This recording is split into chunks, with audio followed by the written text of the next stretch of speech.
You ever smell a neighborhood dying before you actually see it? I did. It smelled like wet concrete, swamp water, and expensive perfume trying to cover up rot. At 2:13 in the morning, the sound hit first. A deep crack rolled across the valley like thunder under the ground, followed by car alarms exploding one after another in the dark. I stepped onto my back porch barefoot, cold rain soaking through my socks instantly, and watched a $3 million house slowly tilt sideways into black mud. The entire left side of the foundation sank inch by inch while floodlights flickered against sheets of rain. Somewhere down the hill, a woman screamed loud enough to cut through the storm. Then came the smell. Sour water. Wet drywall. Fresh earth ripped open after decades underground. I just stood there holding my coffee, watching the swamp come back exactly where my father said it would. 3 months earlier, the Willow Creek Estates HOA filled my creek with concrete and called it Progress. They buried 60 years of natural drainage under walking trails, decorative stone paths, and luxury landscaping because the HOA president thought flowing water looked too rural for her $1 million subdivision. What she didn't understand was that the creek wasn't decoration. It was the only thing keeping this entire valley from turning back into the swamp it used to be. My name's Ethan Walker. I'm 41 years old, born and raised outside Asheville, North Carolina, and I've spent most of my life working drainage and erosion control projects across the Southeast. When developers build neighborhoods on unstable ground, guys like me are the ones they call after the lawsuits start. My father taught me how water moves before he taught me how to drive. He used to walk me along that creek with muddy boots and a folding survey map tucked into his back pocket, explaining how underground springs don't disappear just because somebody pours concrete over them. Water always remembers where it belongs, he'd say while tapping the ground with his shovel handle. Turns out he was right. The valley I lived in used to be protected wetlands back in the 1950s before county developers rerouted the drainage system using that creek as a natural overflow channel. Every major storm, every inch of groundwater pressure, every runoff surge from the surrounding hills fed through that narrow stretch of flowing water behind my property. It wasn't pretty. It wasn't landscaped. But it worked. Then Vanessa Whitmore showed up with her white Range Rover, her perfect blonde highlights, and her obsession with turning our valley into what she called premium mountain living. Vanessa was the kind of HOA president who smiled while threatening liens. Expensive tennis outfits. Designer rain boots. A voice sweet enough to sound polite right up until you realize she was insulting you. She treated the neighborhood like her personal kingdom, and when Phase 2 of Willow Creek Estates started selling faster than expected, she decided my creek was standing in the way of 6 additional luxury homes. I still remember the first morning the concrete trucks rolled in before sunrise. The hiss of air brakes echoed through the fog while diesel smoke drifted across the wet grass. Workers unloaded steel forms directly into the creek bed while excavators tore through the banks my father spent 30 years protecting. I walked down there with mud sucking at my boots and told Vanessa she was making the biggest mistake of her life. She just smiled at me through the steam rising off fresh concrete and said, "Relax, Ethan. We hired engineers." Vanessa's engineers lasted exactly 11 days before the first problems started showing up. That was the funny thing about water. It does not argue with you. It does not care how much money your subdivision costs or how polished your marketing brochures look. It just keeps moving until something breaks. The morning after the concrete pour finished, I walked the edge of my property with a steel probe rod in my hand and felt the ground squish under my boots like soaked cardboard. The creek was gone from the surface, but underneath? I could hear it. A dull rushing sound buried under 6 feet of concrete and packed dirt. Like a storm drain choking on too much pressure. The air smelled wrong too. Wet clay. Sulfur. The kind of heavy swamp smell you usually get near stagnant ponds in August, except this was early April and the temperature barely hit 60 degrees. I drove down to the new subdivision entrance that afternoon and found Vanessa supervising landscapers beside the fresh walking trail they had built directly over the old creek bed. Decorative lanterns. Imported shrubs. artificial stone benches. The whole place looked like a luxury resort brochure trying too hard to impress rich retirees from Charlotte. Vanessa stood there in spotless white sneakers, somehow untouched by the mud surrounding the construction site. I do not know how women like her pull that off. She spotted me immediately, and smiled that cold realtor smile. The kind that says she already decided you are the problem before the conversation even starts. Beautiful, right? She said while gesturing toward the trail.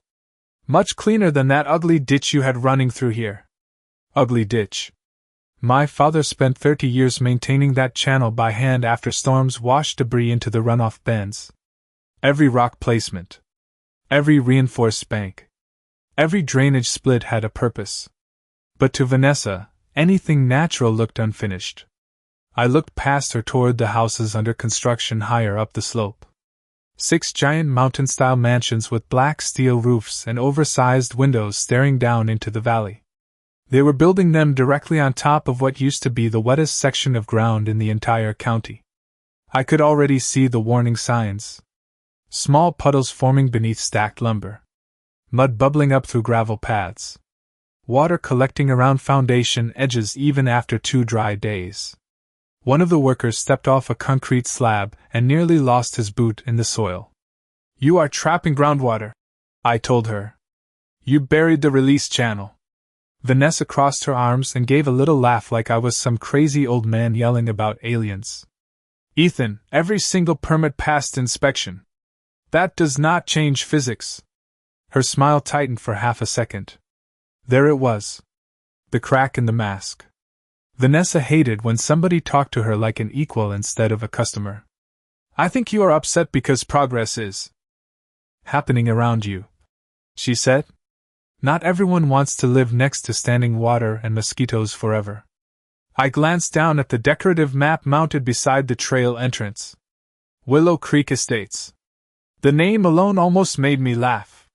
They literally named the subdivision after the creek they raced. That night the rain started. Nothing dramatic at first. Just a slow mountain drizzle tapping against my tin roof while fog rolled low through the valley. By midnight I noticed something strange. Frogs. Hundreds of them. The sound echoed across the hills so loud it drowned out the rain itself. My father used to say frogs always know before people do. Around 2 in the morning, I grabbed a flashlight and walked outside. Tiny streams of water were bubbling up through the grass near my fence line where the old overflow channels used to run. Not flowing downhill. Rising upward. Like the ground itself was starting to breathe again. By the second week, the entire subdivision started smelling like a wet basement wrapped in fresh mulch. Even people who knew nothing about drainage could feel something was wrong. The ground had this strange bounce to it when you walked across the lawns, like the soil underneath was floating instead of packed solid. I noticed it first near Lot 17 where contractors were framing one of the biggest houses in the development. Every time the crew rolled a forklift across the driveway, muddy water seeped upward through tiny cracks in the gravel like the earth was bleeding from underneath.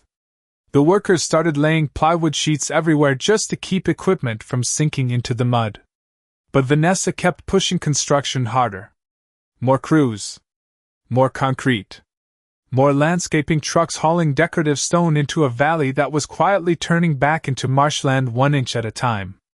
Every morning I drank coffee on my porch and watched expensive denial unfold in real time. The frogs got louder too. Thousands of them now. Their croaking echoed across the valley every night like some kind of warning siren buried in the dark. Then came the insects. Clouds of mosquitoes thick enough to smear against truck windshields. Homeowners started complaining on the neighborhood message board almost immediately. One woman posted pictures of standing water bubbling up through her brand new sod less than 48 hours after installation. Another complained her golden retriever came inside covered in black mud every evening after walking near the trail system. Vanessa blamed the weather. Unusually wet season. She wrote beneath every complaint in that polished corporate tone she used whenever she wanted to sound calm while quietly panicking. But the weather was not the problem. We had actually gotten less rain than average that month. The real problem sat buried under 40 truckloads of concrete and decorative landscaping. One afternoon I drove past the subdivision clubhouse and spotted 2 foundation inspectors kneeling beside one of the newer homes. They were tapping hairline cracks running along the outer slab while muddy water pooled beneath the brick veneer. One of them looked up toward the hill behind the property and shook his head slowly. That was the moment I knew the damage had officially started. Concrete does not crack that fast unless the ground underneath is shifting. Later that evening, I found Vanessa standing beside the walking trail yelling at a landscaping crew because sections of decorative pavers kept sinking unevenly into the ground. You could actually hear water moving underneath the trail now. A low, hollow gurgling sound beneath the concrete every time somebody stepped across it. Like the creek was trapped underground trying to claw its way back to the surface. Vanessa saw me watching and immediately straightened her posture like she was preparing for battle. "You enjoying yourself?" she snapped. Her perfect makeup could not hide the exhaustion creeping into her face anymore. "Not really," I said honestly. "I warned you this would happen. Nothing is happening." Right on cue, one of the decorative lantern posts beside the trail leaned sideways almost 6 inches with a wet sucking sound from the mud underneath. The construction worker nearest to it muttered something under his breath and backed away slowly. Vanessa ignored it completely. That is the thing about people addicted to control. They will deny reality right up until the moment reality tears through the floor beneath them. That night I finally went into my father's old workshop behind the barn. The air inside smelled like machine oil, cedar wood, and damp paper.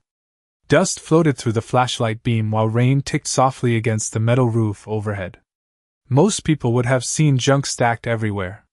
Rusted survey stakes, old county maps, road blueprints tied with faded red string. But my father never kept anything without a reason. I started digging through the cabinets until I found the long cardboard drafting tube hidden behind an old water pump. The moment I opened it, my stomach tightened. Across the top of the yellowed survey paper, written in my father's block handwriting, were 6 words I had not seen in 20 years. Emergency Wetland Overflow Basin. Willow Creek Valley. The paper felt soft and brittle in my hands like it had absorbed 50 years of mountain humidity waiting for somebody to finally pay attention. My father's survey map covered almost the entire workbench once I rolled it open beneath the hanging shop light. Every contour line. Every runoff channel. Every underground spring marked carefully in faded blue ink.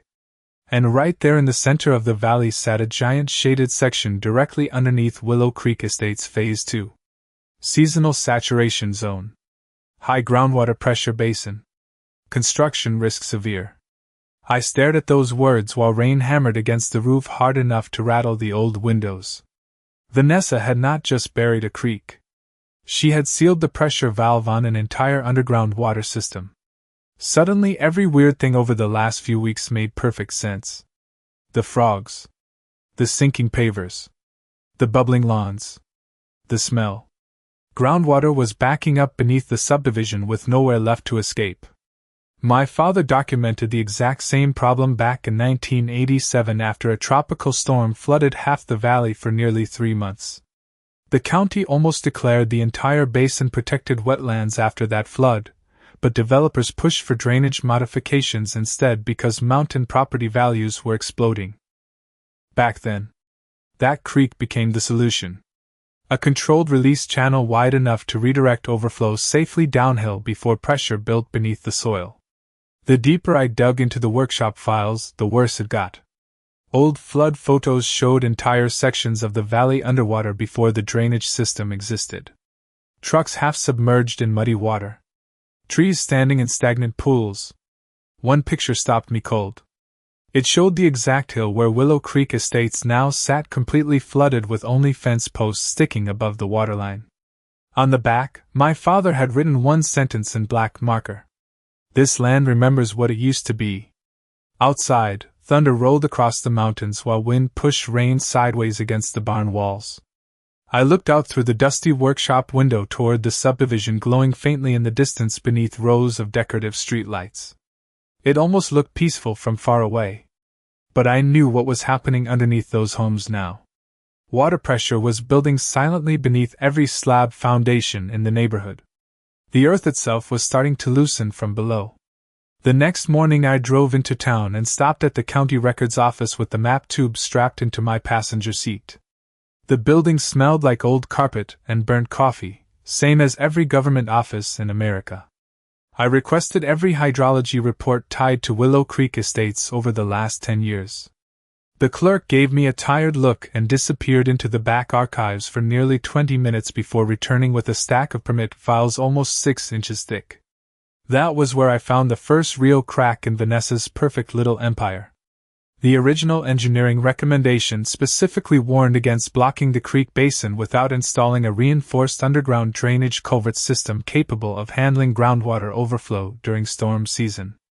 Estimated installation cost? $2.4 million. The final approved permit removed the culvert requirement entirely. Signed 3 months later by a consulting engineer named Robert Bellamy. I knew that name immediately.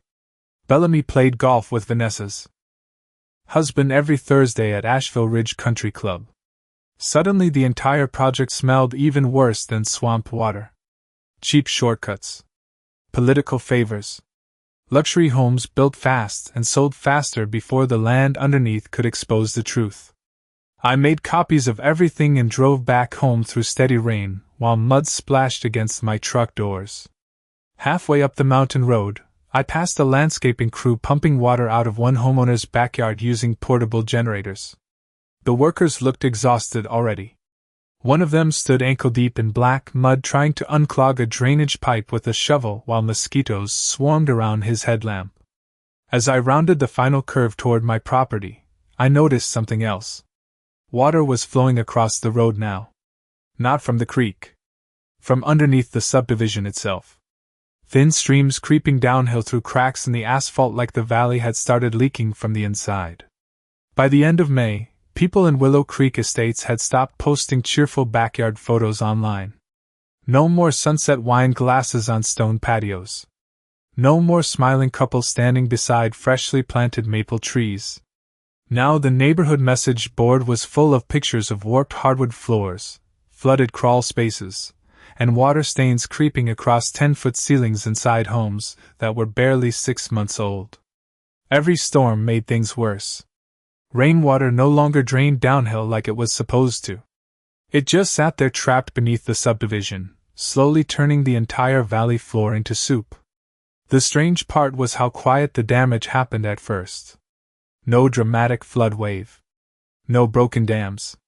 Just pressure building underground day after day while the soil underneath those expensive homes softened like wet cake. You could actually smell it in the mornings now. A thick swampy odor rising through the neighborhood before sunrise. Wet insulation. Rotten leaves. Sulfur from disturbed groundwater. Even the birds stopped nesting near the trail system. One afternoon I drove past Lot 24 and noticed a family standing outside their garage staring at a crack running straight up the brick wall beside the front door. The husband looked pale as he pushed his thumb into the gap like he could somehow force the house back together. Meanwhile, 2 streets over, contractors were already tearing out sections of decorative walkway because entire slabs had started sinking unevenly into the mud underneath. The sound of jackhammers echoed across the valley from sunrise to dark every single day now. Vanessa still refused to admit the real problem. Instead, the HOA started blaming homeowners for improper drainage maintenance. They fined one couple because water collected near their retaining wall after a storm. Another homeowner got cited for landscape negligence because mushrooms started growing across their backyard lawn. Mushrooms. The whole neighborhood was literally turning into wetlands again, and Vanessa was still handing out violation notices like lawn fungus was the issue. That was the moment I realized something important.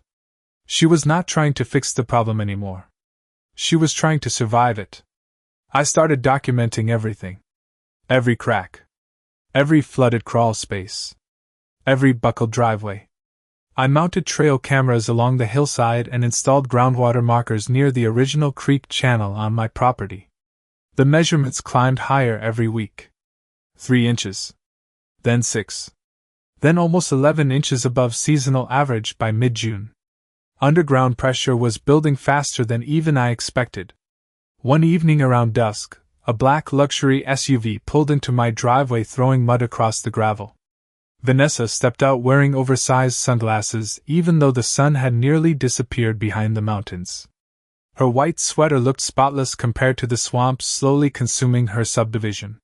She walked toward my porch carefully, avoiding puddles like they personally offended her. "You have been telling people this is my fault," she said immediately. No greeting. No fake smile this time. Just exhaustion and panic hiding underneath expensive perfume. I leaned back in my chair and listened to frogs croaking across the valley louder than I had heard them in years. "I told people exactly what was going to happen."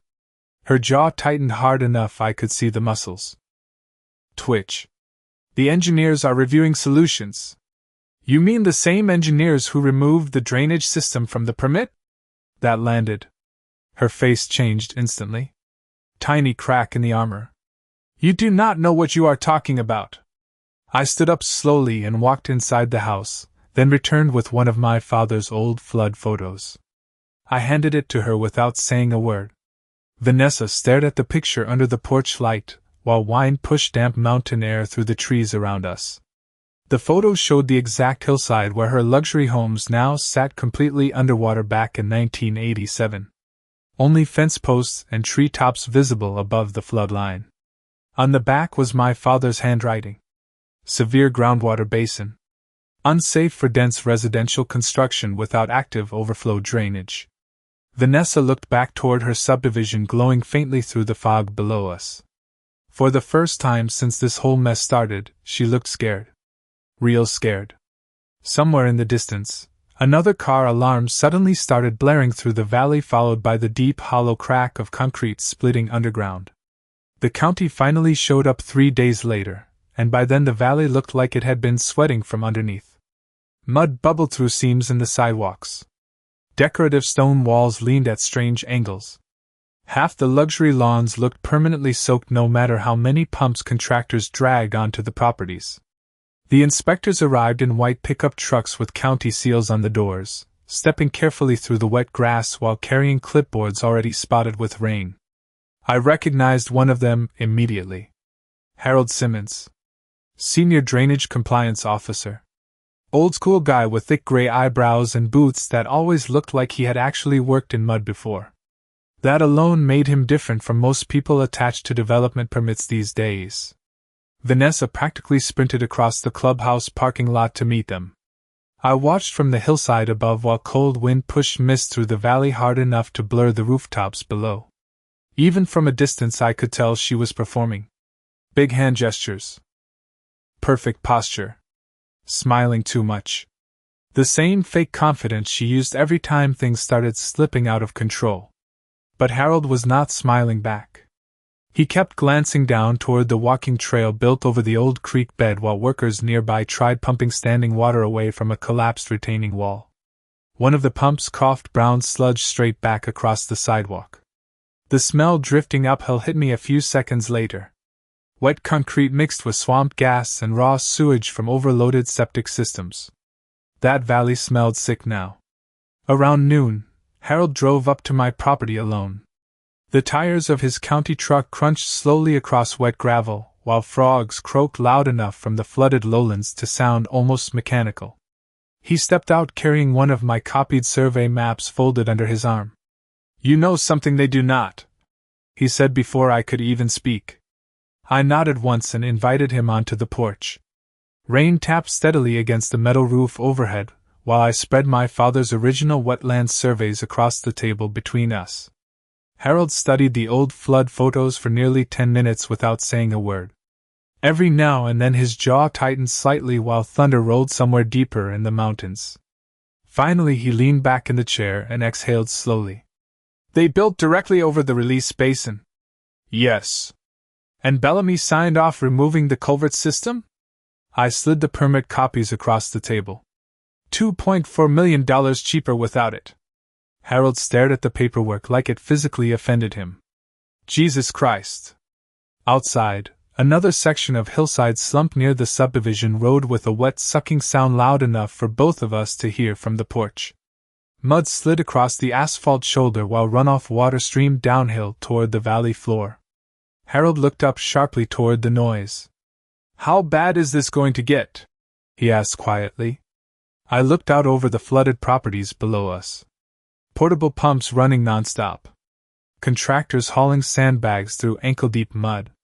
Luxury homes glowing behind fogged windows while groundwater slowly rose beneath every foundation. Depends how much rain we get. The next storm arrived 2 nights later. Not a hurricane. Not even close. Just one of those slow Appalachian mountain storms that sits over the hills for 12 straight hours dumping cold summer rain without moving. By midnight the valley had turned into chaos. The buried creek finally started fighting its way upward. Water erupted through cracks in the walking trail first, spraying muddy runoff almost 3 feet into the air through broken seams in the concrete. Homeowners ran outside in rain jackets and pajamas while HOA security tried blocking sections of the trail with orange cones already floating sideways in brown water. I stood near my barn listening to the sound underneath the ground. Deep. Hollow. Constant. Like the entire valley was groaning from pressure. Then the power flickered across the subdivision. One house after another went dark while emergency generators hummed to life through the rain. Somewhere downhill, somebody screamed after a luxury SUV sank axle-deep into a collapsing driveway. And right in the middle of the storm, the old creek came back. Not where Vanessa wanted it. Not where the subdivision map said it belonged. Exactly where nature had carved it decades before. By sunrise the subdivision looked like somebody had dropped it into the middle of a marsh overnight. Thick fog rolled low across the flooded streets while muddy water moved slowly between rows of luxury homes that had been advertised 6 months earlier as exclusive elevated mountain living. Elevated. That phrase almost made me laugh as I watched 2 contractors struggle to pull a golf cart free from knee-deep mud beside the clubhouse entrance. The buried creek had split the walking trail completely open during the storm. Jagged cracks stretched across the concrete like lightning bolts, and right through the center of the trail, dark water rushed upward from underground exactly where the original creek bed used to run. Nature had drawn its own map again. The smell down there was unbelievable. Wet drywall. Diesel fuel from flooded generators. Raw earth ripped open after decades underground. Homeowners wandered through the fog carrying flashlights and coffee mugs. With the kind of stunned expression people get after tornadoes. Nobody could understand how a subdivision this expensive had started collapsing after one storm. But I understood perfectly. Around 8 that morning, emergency crews blocked the lower entrance road after a section of asphalt buckled nearly 2 feet upward from groundwater pressure underneath. One luxury pickup truck sat stranded sideways in the middle of the road with mud packed halfway up the tires. I parked near the hillside and watched county inspectors move through the neighborhood while residents shouted over each other demanding answers. Vanessa arrived 20 minutes later wearing a beige raincoat and oversized sunglasses even though the sky looked like wet cement. Her heels sank into the mud almost immediately. For the first time since I met her, she looked completely overwhelmed. No polished smile. No rehearsed confidence. Just panic hiding behind expensive clothes. She spotted me standing near the broken trail and marched over fast enough to splash muddy water across her own legs. "You knew this would happen," she snapped. "I warned you this would happen. You could have stopped it." I looked down at the creek forcing itself through the shattered concrete beneath us. Water surged upward through broken seams while pieces of decorative stone shifted slowly into the current. "No," I said calmly. "You could have listened." Her face tightened with anger so sharp it almost looked painful. "People are saying you sabotaged the drainage system." That one actually made me laugh out loud. The sound echoed strangely through the fog. "Vanessa, there is no drainage system. You removed it from the permit." For a second she said nothing. Then her eyes shifted away from me toward the damaged homes lining the valley floor. Everywhere you looked now, the subdivision was sinking. Retaining walls leaning sideways. front steps separating from porches, basement windows half submerged in muddy water. Even the air itself felt heavier down there, thick with moisture and electrical tension from overloaded transformers humming in the rain. Then came the helicopters. Local news first. Then environmental response. Crews. By noon, the entire county road outside Willow Creek Estates was lined with utility trucks, inspectors, engineers, and frustrated homeowners demanding to know why their million-dollar investments suddenly sat on top of a swamp. I stayed quiet and kept documenting everything. Trail cameras, groundwater markers, time-stamped footage showing water erupting directly through the buried creek path beneath the subdivision. Harold Simmons met me beside the collapsed trail around lunchtime holding a county emergency order already soaked from rain. "We are shutting down all construction effective immediately," he said. Behind him, workers were already placing orange barriers around sections of roadway where sinkholes had started forming beneath the asphalt. "How bad are the foundations?" I asked. Harold looked back toward the houses standing crooked across the flooded valley. "Insurance companies are going to lose their minds." Right then, a deep rumble rolled through the ground beneath our boots. Not thunder. Something heavier. Across the subdivision, the decorative stone entrance sign for Willow Creek Estates tilted sideways in slow motion before sinking directly into the mud almost 3 feet deep, while homeowners watched in complete silence. The lawsuits started 48 hours later. You could practically smell them in the air alongside the swamp water and diesel fumes hanging over the valley. Insurance adjusters flooded into Willow Creek Estates carrying clipboards and laser measuring tools while frustrated homeowners followed them from house to house demanding answers nobody wanted to give. Every inspection uncovered something worse. Shifted foundations. Saturated soil beneath support slabs. Water intrusion inside walls that had not even finished curing from construction. One couple discovered their hardwood floors buckling less than 3 weeks after moving in. Another family found groundwater bubbling up through electrical conduit openings in their basement utility room. The subdivision looked less like a luxury development now and more like an archaeological dig collapsing back into nature. News crews loved it. Every local station ran drone footage, showing muddy water cutting directly through the shattered walking trails while residents in expensive rain jackets stood helplessly beside sinking driveways. One helicopter camera caught the exact moment another retaining wall folded sideways into the mud like wet cardboard. By then the entire county knew what was happening. The valley was reclaiming itself. Vanessa tried fighting the story at first. She gave interviews blaming unexpected geological instability and historic rainfall patterns, even though rainfall totals that month sat barely above seasonal averages. But facts started surfacing faster than she could spin them away. Harold Simmons released the original permit revisions showing the culvert drainage system had been removed during final approval. Then one of the engineering consultants leaked internal emails discussing cost reductions tied directly to groundwater mitigation. That was when the homeowners turned on the HOA completely. Angry residents packed emergency board meetings inside the clubhouse while portable dehumidifiers hummed nonstop in the background trying to fight moisture creeping through the walls. I attended one meeting near the end of June mostly because Harold asked me to explain the original drainage maps publicly. The clubhouse smelled like wet carpet and panic. Homeowners sat shoulder to shoulder holding repair estimates thick enough to qualify as novels. Some looked furious. Others looked exhausted. Vanessa stood near the front beside her attorney wearing another expensive cream-colored suit that somehow only made her look more washed out beneath the fluorescent lights. Gone was the polished suburban queen who used to patrol landscaping violations with designer sunglasses and fake smiles. Now she looked like somebody trying to stop a flood using paperwork. Harold introduced me quietly, and the room fell silent as I rolled my father's survey maps across the long conference table. You could hear rain ticking against the clubhouse windows while I pointed toward the original creek basin buried beneath the subdivision. This valley was never stable without active overflow drainage, I explained. The creek regulated groundwater pressure naturally for decades. One homeowner interrupted immediately. Then why were we allowed to build here? Nobody answered right away. Because everyone in that room already knew the truth. Profit. Fast permits. Luxury marketing. Expensive homes sold before the land underneath could expose the lie.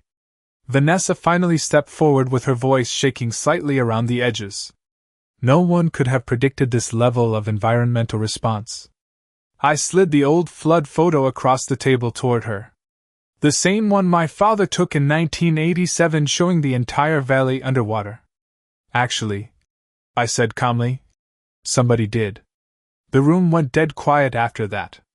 A man near the back muttered something under his breath about lawsuits while another homeowner stared at the permit documents like they personally betrayed him. Outside, thunder rolled low across the mountains again. Then came the final blow. One of the residents stood up holding a printed insurance denial letter in both trembling hands. The company had officially refused coverage due to undisclosed pre-existing environmental and drainage risks tied to the development permit modifications. One denial quickly became dozens. Within days, property values inside Willow Creek Estates collapsed harder than the sidewalks already sinking into the mud. Realtors stopped showing homes entirely. Banks froze pending sales. Contractors walked off unfinished lots after payment disputes exploded between developers and insurance companies. And right in the middle of all of it, the creek kept flowing louder every single day beneath the shattered remains of the subdivision trail system, like nature itself refusing to stay buried any longer. By August, Willow Creek Estates looked abandoned even though people were technically still living there. Half the decorative streetlights no longer worked because underground electrical conduits had flooded weeks earlier. Mold remediation trucks lined the roads where luxury SUVs used to sit. Entire sections of sidewalk remained fenced off with orange barriers after the ground underneath collapsed into muddy sinkholes. The fancy subdivision brochures promised mountain serenity and premium nature living. Now the neighborhood sounded like industrial fans, water pumps, and contractors arguing with insurance adjusters from sunrise until dark. The smell never left either. Wet lumber. Black mud. Damp drywall baking under humid summer heat. Even the air itself felt heavier in the valley now. The county officially condemned 6 homes by mid-August after structural engineers determined the foundations could no longer be stabilized safely without rebuilding major sections of underground drainage infrastructure from scratch. Estimated repair costs climbed past $40 million before the investigations even finished. That was when the lawsuits turned nuclear. Homeowners sued the HOA board. The HOA sued the developers. Insurance companies sued the engineering consultants. And somewhere in the middle of all that chaos, federal environmental investigators opened their own review into the destroyed wetland drainage basin beneath the subdivision. Turns out burying a natural waterway without proper mitigation creates all kinds of legal problems when the Environmental Protection Agency starts asking questions. Vanessa disappeared for nearly 2 weeks after that announcement. Rumors spread fast through town. Some people said she was trying to sell her house before foreclosure proceedings started.